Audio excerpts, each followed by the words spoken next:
Hi, so this is a quick video demo for provisioning data fiduciary on TSI DPDP CMS. So right now I'm on the tour page, and you just click on the setup. You just give it your admin, right, and give it a password.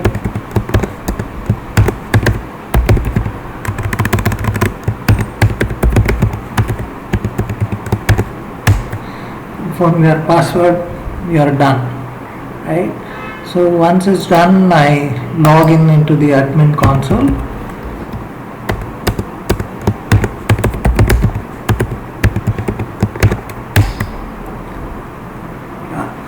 So I sort of set up a fiduciary. The fiduciary that I am creating today is called Varam.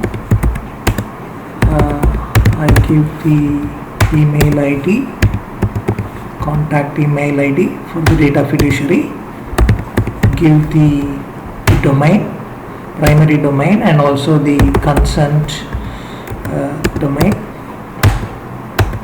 Yeah, so the fiduciary is created,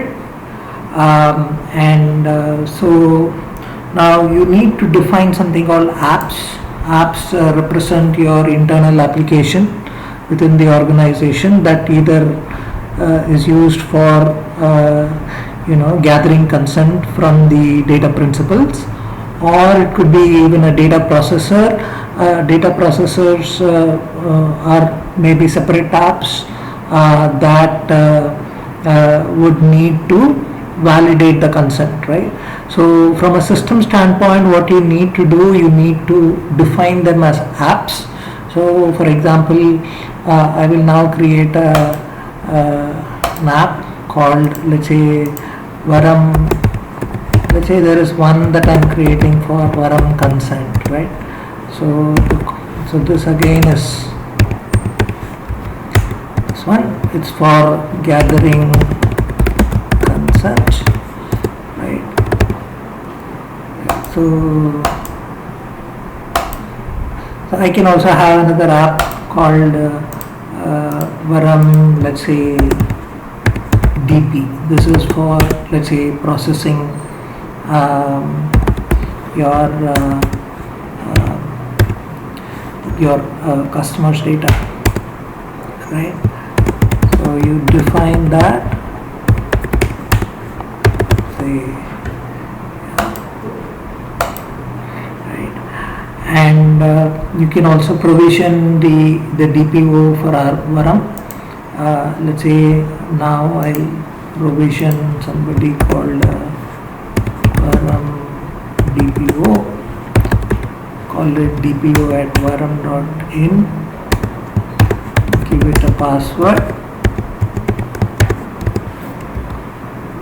right, and define that.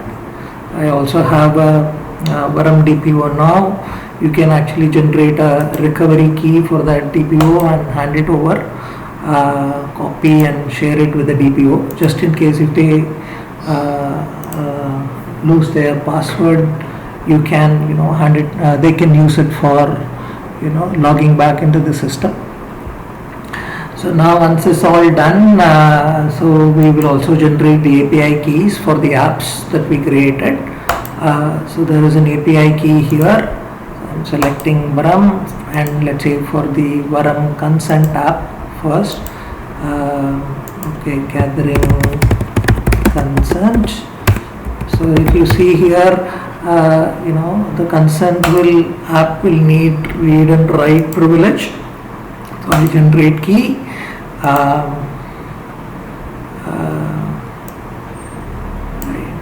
So I copy this API key somewhere. Maybe I'll just towards my end. So this is called the Varam consent. So I store the key, and I store the password. API secret. So it's done. I will also generate an API key for my data processor, and if you see the data processor would need a privilege for read and purge, right? It may not need for write, right? So this is how you sort of generate your API keys, give them the appropriate permissions, and have them with you so that your app can use the right credentials to connect to the consent manager, consent management system. Yeah, so I have saved it here. Once this is done, key generated, finish. Yeah, and as you can see a lot of these user activity happening here.